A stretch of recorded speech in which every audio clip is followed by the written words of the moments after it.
በስመ ስላሴ በስመ አብ ወወልድ ወመንፈስ ቅዱስ አሐዱ አምላክ አሜን። ሰላም እግዚአብሔር አምላክ ምስኩላትኩም ይኹን። ስድራ እግዚአብሔር አምላክ ከመይ ውዒልኩም? ኣነ እግዚአብሔር ይመስገን። ክብሪ ይስፋሕ መድኃኔዓለም ኣቦይ ከምቲ ኣነ ጽቡቕ ዝውዓልኩ ድማ ጽቡቕ ውዒልኩም ክትኮኑ ናይ ኩሉ ግዜ ተስፋይን ትምኒተይን እዩ። አሜን። ስንክሳር ዘወርሃ ታሕሳስ ዕለት 22 ስንክሳር ድሰምዕ ዘንብብ ፍቕሪ ጎይታ ኣብ ልቡ ይዕንብብ ሓለዋን ጸሎትን ናይ ቅዱሳን ድማ ይረክብ። ዚክረ ጻድቅ ለዓለም የሉ ዝኽሪ ናይ ጻድቅ ንዓለም እዩ ዝነብር። ካብ ኩሉ ክፉእ ዘበለ ክድሕኑ ንቅዱሳን ተማሕፀኑ አሜን። በስመ አብ ወወልድ ወመንፈስ ቅዱስ አሐዱ አምላክ አሜን። ወላዲተ አምላክ ድንግል ማርያም አደይ ልሳን አንደበት ኩንኒ አሜን። በዚህ ደሞ አንቲ ሊቀ መላእክት ቅዱስ ገብርኤል ናይ ክቡር መልአኽ ሓለቓ መላእክቲ ገብርኤል መዘክር ተባዕሉ እዩ። ኣብ ሃገረ ዳናህ ቤተ ክርስቲያኑ ዝተሃነጸተሉ ተኣምራት እውን ኣብኣ ዘርአየሉ ቅዳሴኣ እውን ዝተኸበረሉ በዛ መዓልቲ እዩ። ናይዚ ዓዲ ኤጲስቆጶስ አርኬላዎስ ምስክር ከም ዝኾነ እዚ መልአኽ ድማ ስለ ናይ ወልደ እግዚአብሔር ሰብ ምዃን ምስጢር ዝተኣመነን ናብ እመቤትና ቅድስት ድንግል ማርያም ዝተለኣኸን እቲ ፍልፍል ደስታ ደስ ይበልኪ አንቲ ፍልፍል ደስታ ደስ ይበልኪ ኦ ምልእተ ጸጋ እግዚአብሔር ምሳኽ እዩ ካብ ኩለን አንስቲ እውን ዝተባረኽኪ ኢኺ በላ። ንካህን ዘካርያስ ብዛዕባ ልደቱ ንቅዱስ ዮሐንስ መጥምቅ ዝኣብሰሮ እውን እዚ መልአኽ እዩ፣ ቅዱስ ገብርኤል ማለት እዩ። እዚ መልአኽ ኣዝዩ ዓብይን ክቡርን ሕሩይን መልአኽ እዩ እሞ ጎይታና ናብ እግዚአብሔር ምእንቲ ከማልደልና ናብ እዚ ክቡር መልአኽ እናለመና ልብና አንጽህና መዘከርታው ንግበር። በረኸቱ ይሕደረና ናይ ቅዱስ ገብርኤል ንእግዚአብሔር ምስጋና ይኹኖ። ንዓና እውን በአመላድነቱ ነዚ ክቡር ቅዱስ መልአኽ ቅዱስ ገብርኤል ይምሓረና። በረከትን ረድኤትን ምሳና ተሃሉ ንዘለዓለም ዓለም አሜን። አርኬ ሰላም ለቤትከ በሃገረ ዳናህ ዘቀደሳ አርኬላዎስ ኤጲስቆጶሳ ገብርኤል ዘናዊ ምጽአተ ክርስቶስ አንበሳ ለዛቲ በዓልከ በዘይትለዓል ሞጎሳ በዓለ ማርያም አንበረ ደቅስዮስ በርእሳ ይብል በረኸቱ ይሕደረና። ከምውን ቅዱስ ደቅስዮስ ከምውን በዛ መዓልቲ እዚኣ ናይ ሃገረ ጥልጥያ ኤጲስቆጶስ ቅዱስ ደቅስዮስ ቅዱስ ገብርኤል ንእመቤትና ቅድስት ድንግል ማርያም ዝኣብሰረላ መዓልቲ ንምዝካር በዓል ገበረ። ምክንያቱ መብዓሉ ድማ ከምዚ ይኮነ። እዚ ኤጲስቆጶስ ደቅስዮስ ድማ ካብ ጽንዓት ፍቕሩ ዝተለዓለ ሓሲቡን ተጊሁን ተኣምራ ኣኪቡ ኣዳለወላ። ኣኽሊል መሃይምናን ብክልተ ወገን ድንግል ዝኾነት እመቤትና ቅድስት ድንግል ማርያም ድማ ተገለጸትሉ። ብኢዳ ነቲ መጽሓፍ አልዒላ ድማ ኦፍትወይ ደቅስዮስ በኣኻ ደስ በለኒ ነዚ ስለ ዝገበርካለይ እውን ንኣድኩኻ እውን በለቶ። ብድሕሪ እዚ ድማ ካብኡ ተሰወረት። ደቅስዮስ ነዚ ነገር ብራእይ ምስ ረአየን ካብ ፍቕሪ እመቤትና ቅድስት ድንግል ማርያምን ዓብይ ተሓጓስ ተሓጎሰ። ንዓኣ ስለ ዝፈተወ ፍቕራ ከም ሓዊ ኣቃጸሎ። ናታ ክብሪ ንኸይውስኽን ንኸፈድፍድን ክዕቢ ማለት እዩ። እንታይ ከም ዝገብር ድማ ዝሓስብ ኮነ።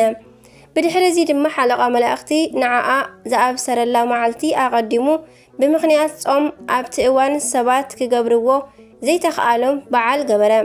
ንሱ ድማ 8 መዓልቲ ቅድሚ ዝኸበረ በዓለ ልደት ገበሮ። እዚ ድማ 22 መዓልቲ ታሕሳስ እዩ በዝለሞ ኣንቲ። ኣብ መዋእል ጵጵስናኡ ተሰሪዑ ድማ ክሻዕ እዛ ሎሞ መዓልቲ ጸኒዑ ይርከብ። እቶም ህዝቢ ድማ ምስ ኣብዓልዎ ዓብይ ተሓጓስ ገበሩ። መፍቀሪ ትርህራሄ ህያውነትን ሰናይ ነገርን ዝኾነት ብክልተ ወገን ድንግል ዝኾነት እመቤትና ቅድስት ድንግል ማርያም ወላዲተ አምላኽ ኣብ ኢዳ ድማ ልብሲ ነበረ። ኦፍት ወይን ናይ ብሓቂ ኣገልጋለይን ደቅስዮስ ኣነ ንኢደካ እየ ፈቴካ እየ በኣኻ እውን ደስ ኢሉኒ እዩ እሞ ንስራሕካ እውን ፈተኽዎ በኣይ ከም ዝተሓጎስካን በዓል ብስራት ዝኸበርካ ዝኣብሰረኒ ቅዱስ ገብርኤል ስለ ዝገበርካን ንኩሉ ሰብ ምእንታን ስለ ዝሓጎስካን ኣነ ዋጋኻ ክህበካን ንስኻ ከም ዘኽበርካኒ ኣብዚ ዓለም ኣብ ቅድሚ ኩሉ ሰብ ከኽብረካን እደሊ ኣለኹ። እንሆ ድማ እዚ ንኽትክደና ነዛ ልብሲ ኣምጻእኹልካ፣ እዚ መንበር ድማ ኣብ ልዕሊኡ ንኽትቅመጥ ኣምጻእኹልካ። ካብ ሰብ ሓደ እኳ ነዛ ክዳን ክኽደና ዝኽእል ኮነ ኣብ ልዕሊ እዛ ወንበር ዝቕመጥ የለን። ነዚ ቃለይ ዝመሓላለፍ ድማ ኣነ ንዕኡ ክብቀሎ እየ እውን በለቶ። እዚ ኢላ ድማ ካብኡ ተሰወረት።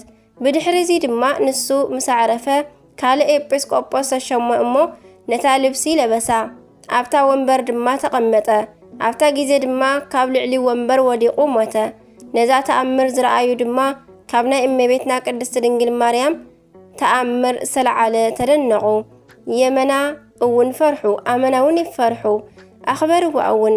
ንስተመስገነ እግዚኣብሔር እውን ኣመስገንዎ፣ ንዕኡ ድማ ምስጋና ይኹን ንዘለዓለም ዓለም ኣሜን። ኣርኬ ድማ ከምዚ ይብል፣ ሰላም እብል ለደቅስዮስ ባህርያ ኤጲስቆጶስ ዘሃገረ ጥልጥልያ በእንተ ዘተጸሓፈ ላቲ ተኣምረ ዜናሃ ወጸጋሃ እበያ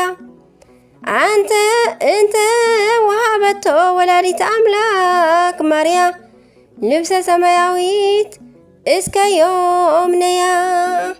በረኸት ናይ ወላዲተ ኣምላክ ጣዕሚ ፍቕሪ ኣመላድነትና ምስ ኩላትና ይውዓል ኣሜን። ከምኡውን ቅዱስ ኣንስጣስዮስ በዛ መዓልቲ እዚኣ መበል 36 ሊቀ ጳጳሳት ሃገረ እስክንድርያ ቅዱስ ኣንስጣስዮስ ሊቀ ጳጳሳት አዕረፈ።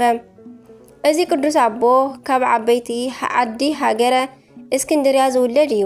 መጀመርያ ኣብ ውሽጢ ቤተ መንግስቲ መስፍን ነበረ። ብድሕሪ እዚ ድማ ኣብ ልዕሊ ቤተ ክርስቲያን ቅሽና ተሾመ። ብድሕሪ እውን ኣብ ልዕሊ ሃገረ እስክንድርያ ሊቀ ጳጳሳት ኮይኑ ተሾመ። ብዛዕባ ኣብያተ ክርስቲያን ዝሓስብ እውን ኮነ። ብዙሓት ኣብያተ ክርስቲያን እውን ሓነጸ። ኤጲስቆጶሳትን ካህናትን እውን ኣብ ውሽጢ ኩለን ዓድታት ክርስቲያኖም ሾመ። ካብ መለካውያን እውን ኣብያተ ክርስቲያኖም ተቐበለ። ንያዕቆባውያን እውን ገበረን። ንሱ ብምኽንያት ፍልጠቱ ብኣቶም ክቡር ነበረ እሞ ንብዙሓት እውን ናብ ቅንዕቲ ሃይማኖት መለሶም። ኣብቲ ወርሓት ንጉስ ቆስጠንጢኖስ ምስ ሞተ ድማ ካልእ ሃይማኖቱ ክፍእቲ ዝኾነ ንጉሰ ነገስ ካብ እኩያት ኣገልገልቱ ነቲ ሓደ ልኢኹ ድማ ነዚ ኣቦ ንሊቀ ጳጳሳት ኣንስጣስዮስ ብሓሶት ወንጀሎ። ናይ ያዕቆባውያን ሊቀ ጳጳሳት ኣንስጣስዮስ ናይ ጸሎትን ቅዳሴን ስርዓት ኣብ ውሽጢ ቤተ ክርስቲያን ኣብ ዝሰርዓሉ ጊዜ ንንጉስ ኣውገዞ፣ ንሃይማኖት እውን ኣርኮሶ ድማ በለ። ንሱ ግን ነዚ ኣይገበረን። ንጉስ ድማ ነዚ ናይ ክፉእ ስራሕ ነገር መልእኽቲ ምስ ኣንበበ ኣዝዩ ተቆጥዐ። ናይ መኮንን ሃገረ እስክንድርያ መልእኽቲ ልኢኹ ድማ ናይ ቅዱሳን ቆዝሞስን ድምያኖስን ቤተ ክርስቲያን ኩሉ ንዋዩን ካብዚ ኣቦ ኣንስጣስዮስ ወሲዱ ንሊቀ ጳጳሳት ሮም ኣውግኒዮስ ንክህቦ ኣዘዘ። ስለዚ ድማ እዚ ኣቦ ሓዘነ።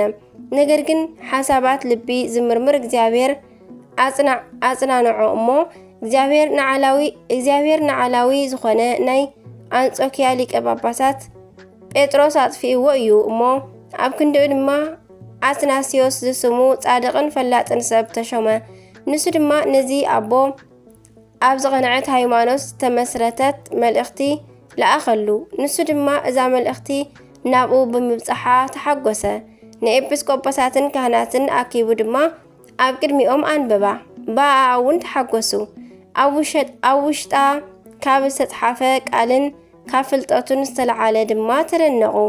ብድሕሪ እዚ ድማ ናይ አንጾኪያ ሊቀ ጳጳሳት ኣባ አትናቴዎስ ድማ ንኤጲስቆጶሳትን ካህናትን ዲያቆናትን መምህራንን ምስኡ ሒዙ ናብ ሃገረ እስክንድርያ እውን መጸ። እዚ ኣቦ አንስጣስዮስ ድማ ወፂኡ ብደስታ ተቐበሎም። ኣባ አትናቴዎስ ድማ ኦ ፍትዋተይ ናይ ዳዊት በገና ሒዝና ይቕረታን ቅንዕናን ተረኸባ ጽድቅን ሰላምን እውን ተሰዓማ እናበልና ንዘምር። አትናቴዎስን አንስጣስዮስን ተራኺቦም መንፈሳዊ ሰላምታ ተለዋዊጦም እዮም እሞ ሓቂ ኣብ ምድሪ ግብፂ ተገልጸት። ቅንዕና ድማ ካብ ምብራቕ በረቐት። ግብፅን ሶርያን ድማ ሓንቲ ሃይማኖት ኮይነን እየን እሞ እስክንድርያን አንጾኪያን ሓንቲ ቤተ ክርስቲያን ኮይነን እየን እሞ ሓንቲ ንጽሕቲ ድንግል ንሓደ ንጹህ ድንግል መርዓዊ ኮይነን እየን እሞ ንሱ ድማ ናይ ህያው ኣብ አካላዊ ቃል ቅዱስ ኢየሱስ እዩ። እዚ አባ አትናቴዎስ ድማ ምስ አባ አነስጣስዮስ ነንሕድሕዶም እናተምሃሩ ብዛዕባ ቅንዕቲ ተዋህዶ ሃይማኖት እናመርመሩን እናተመላለሱን ኣብ ውሽጢ ሓንቲ ደብሪ ን40 መዓልቲ ዝኣክል ተቐመጡ።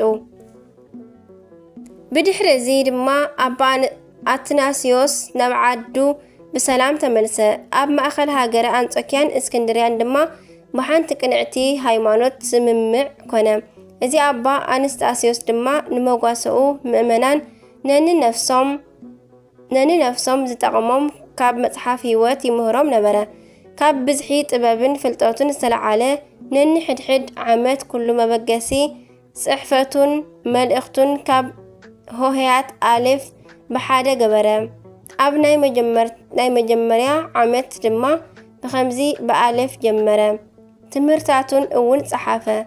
ኣብ ካልኣይ ድማ ብቤት ኣብ ሳልሳይ ድማ ብጋሜል እናበለ 42 ዓመት ዘመነ ሽሞቱ ብ22 ሆሄያት ብ12,000 መልእኽትታትን ድርሳናትን ጸሓፈ። ብድሕሪ እዚ ድማ ብ331 ዓመተ ሰማዕታት ብሰላም ዓረፈ። ንእግዚአብሔር አምላኽና ምስጋና ይኹኖ። ንዓና እውን ብጸሎቱ ነዚ ኣቦ ይምሓረና። በረኸቱ እውን ምሳና ተሃሉ ንዘለዓለም ዓለም አሜን። ሰላምታ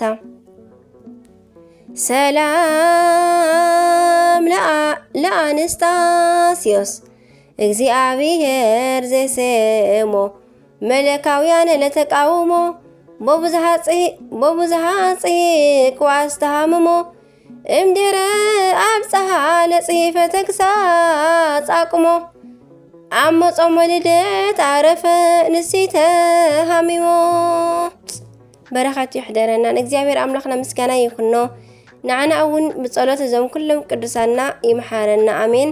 ታሕሳስ 22 ዝኽበሩ ዓመታዊ ናይ ቅዱሳን በዓላት ድማ ተኣምረ ማርያም፣ ቅዱስ ዶቆስዮስ ጻድቅ፣ ቅዱስ ገብርኤል ሊቀ መላእክት፣ ቅዱስ አነስጣስዮስ ሊቅ፣ አባ አርኬልዮስ አሜን። ወርሓዊ በዓላት ድማ ቅዱስ ዑራኤል ሊቀ መላእክት፣ አባ እንስጦንስ፣ አባ ጳውሊ የዋህ፣ ቅዱስ ዮልዮስ፣ ቅዱስ ሉቃስ ወንጌላዊ፣ አባ መርትያኖስ ጻድቅ። በረኸቶም ይሕደረና። ዝወደቐ ዝነጠበ ካበና በካብ ዜማ ድማ በአፈ ቅዱሳን ጓል መላእክት ይተአርመለይ አሜን። አቡነ ዘበሰማያት ይትቀደስ ስምከ ትምጻእ መንግሥትከ ወይኩን ፈቃድከ በከመ በሰማይ ከማሁ በምድር ሲሳየነ ዘለለዕለትነ ሀበነ ዮም ህድግ ለነ አበሳነ ወጌጋየነ ከመ ንሕነኒ ንህድግ ለዘአበሰለነ ኢታብአነ እግዚአብሔር ዝተመንሶት አላ አድኅነነ ወባልሐነ እምኩሉ እኩይ እስመ ዚአከ ይእቲ መንግሥት ኃይል ወስብሐት ለዓለመ ዓለም አሜን። በሰላም ቅዱስ ገብርኤል መልአክ እግዝእትየ ማርያም ሰላም ለኪ ድንግል በህሊናኪ ወድንግል በስጋኪ እመ እግዚአብሔር ጸባኦት ሰላም ለኪ ብሩክት አንቲ እምአንስት ወብሩክ ፍሬ ከርሥኪ ተፈሥሒ ኦ ማርያም ለተጸጋ ምልዕተ ውዳሴ ምልዕተ ሞገስ ምልዕተ ኩሉ እግዚአብሔር ምስሌኪ ሰአሊ ወጸልይሃ ፍቅር ወለኪ ኢየሱስ ክርስቶስ ከመ ይስራለን ኃጣውኢነ ተማኅፀነ ክዳንኪ አሜን። ካብ ፍቅሪ ቅዱሳን አይፍለየና። ወስብሐት ለእግዚአብሔር ወለወላዲቱ ድንግል ወለመስቀሉ ክቡር አሜን አሜን ለይኩን።